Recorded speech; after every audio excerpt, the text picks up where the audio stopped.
राधे राधे। श्री कृष्णा। कार्तिक मास का महात्म सब प्रकार के दुखों का नाश करने वाला तथा सारी सृष्टि का पालन करने वाले श्री गणेश जी, ज्ञान की देवी श्री सरस्वती जी, सब पुराणों के कर्ता श्री व्यास जी, गुरुदेव के चरणों में नमस्कार करके भगवान के चरणों में श्रद्धा व प्रेम रखकर कार्तिक मास की कथा कहती हूँ। ध्यानपूर्वक सुने। मैं सुमरू माता शारदा, बैठे जिब्या आए, कार्तिक मास की कथा जो सुने सब हर्षाए। कार्तिक महात्म्य अध्याय 1। कार्तिक महात्म्य अध्याय 1 में नैमिषारण्य तीर्थ में श्री सूत जी महाराज 88,000 सोनकादिक ऋषियों ने श्री सूत जी से कहने लगे, हे ब्राह्मण, आप हमारी इस घोर कलयुग से रक्षा करने के लिए कोई सरल उपाय बताएं। उनका यह प्रश्न सुनकर सूत जी कहने लगे, हे ऋषियों, भगवान के चरणों में तुम्हारी अटल भक्ति देखकर मैं तुमसे कार्तिक महात्म्य की कथा कहता हूँ, जिसके सुनने मात्र से मनुष्य के सब पाप नाश होकर वैकुंठ का वास हो जाता है। आप सब दान होकर सुनिए। प्रातःकाल उठ सोच आदि से निवृत्त हो, दंत मंजन आदि करके संगम नदी, सरोवर, कुंड, कूप या घर में स्नान करें। व्रत के एक दिन पहले सिर न धोवें तथा व्रत वाले एक दिन पहले विधि पूर्वक स्नान पवित्र मन से भगवान का स्मरण करें तथा व्रत का संकल्प करें और यह कहे कि हे जगत के कर्ता, आप मेरे पति की रक्षा कीजिए, मेरी संतान की वृद्धि कीजिए, सूर्य को जल देवें एवं प्रणाम करें और सुंदर वस्त्र धारण करें, दिन के समय भोजन न करें और भजन आदि में सारा दिन बितावें।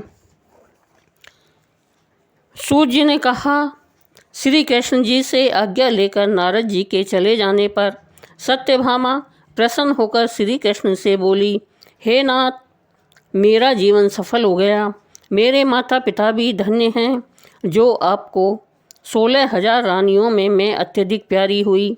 मैंने वह कल्पवृक्ष आदि आपके साथ नारद जी को विधि पूर्वक दान में दिया, परंतु वही कल्पवृक्ष मेरे घर में सदा लहराया करता है, जिसकी बात को मृत्युलोक में कोई भी स्त्री नहीं जानती। हे स्वामी, अब मैं आपसे पूछना चाहती हूँ, सुविस्तार पूर्वक कहिए, जिसे सुनकर मैं अपने हित कार्य करूँ, जिसके करने से कल्प पर्यंत भी आप मुझसे विमुख ना हों। सूत जी कहने लगे। सत्यभामा के ऐसे वचनों को सुनकर श्री कृष्ण जी हंसते हुए सत्यभामा की बाँह पकड़कर कल्प वृक्ष के नीचे गए और बोले, हे प्रिय, 16,000 स्त्रियों में मुझे तुम प्राणों के समान प्यारी हो। तुम्हारे लिए देवताओं और देवराज इंद्र से भी मैंने विरोध किया।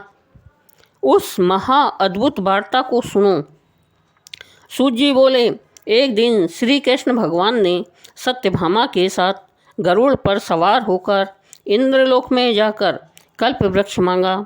तब इंद्र के न देने पर गरुड़ का इंद्र से घोर युद्ध हुआ था। हे प्रिय, जब मैं तुम्हें हर चीज़ दे सकता हूँ, हर एक कार्य पूरा कर सकता हूँ, तो क्या तुम्हारे आश्चर्यजनक प्रश्न का उत्तर नहीं दूंगा? यह सुन सत्यभामा बोली, हे प्रभु, पूर्व जन्म में मेरा कैसा स्वभाव था, किसकी पुत्री थी, मैंने कौन से दान, व्रत या तप किया जिससे मुझे मृत्युलोक में जन्म लेना पड़ा, और ऐसे कौन से शुभ कर्म किए कि यहाँ आकर आपकी अर्धांगिनी हुई और आप गरुड़ पर सवार होकर मुझे साथ में लिए इंद्र आदि देवताओं के स्थानों में फिरते हो। तब भगवान बोले, हे कांते, तुम पूर्व जन्म में किसकी पुत्री थी, कौन से पुण्य और व्रत आदि तथा शुभ कार्य तुमने किए थे, वह सब कहता हूँ। पूर्व समय में सतयुग के अंत में मायापुरी में अग्नि गोत्र में वेदों और यज्ञों को जानने वाला देव शर्मा नाम का ब्राह्मण रहता था। वह रोज अतिथियों की सेवा, हवन और सूर्य भगवान की पूजा किया करता था, इसलिए सूर्य की तरह तेजस्वी था। उस ब्राह्मण के बुढ़ापे में एक गुणवती नाम की कन्या हुई, जिसका विवाह उस पुत्रहीन ब्राह्मण ने अपने चंद्र नाम के शिष्य के साथ कर दिया और वे दोनों पिता पुत्र की तरह रहने लगे। एक समय वे दोनों कुशा और समृद्धा लेने के लिए वन में हिमालय की तलहटी में पहुँचे तो उन्होंने एक राक्षस को अपनी तरफ आते देखा, जिसके वजह से उनके शरीर शिथिल हो गए और उनमें भागने की शक्ति भी नहीं रही।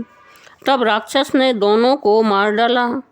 उनके धर्मात्मा होने के कारण मेरे पार्षद उनको बैकुंठ में ले गए। क्योंकि उन्होंने आजीवन सूर्य की पूजा की थी, इसलिए मैं दोनों पर अति प्रसन्न हुआ। जब वे दोनों विमान पर चढ़े हुए सूर्य के समान तेजस्वी, रूपवान, चंदन और माला धारण किए हुए बैकुंठ में आए, तब मेरे पास दिव्य भोगों के भोगने लगे। प्रथम अध्याय समाप्तम। बोलो विष्णुदेव भगवान की जय।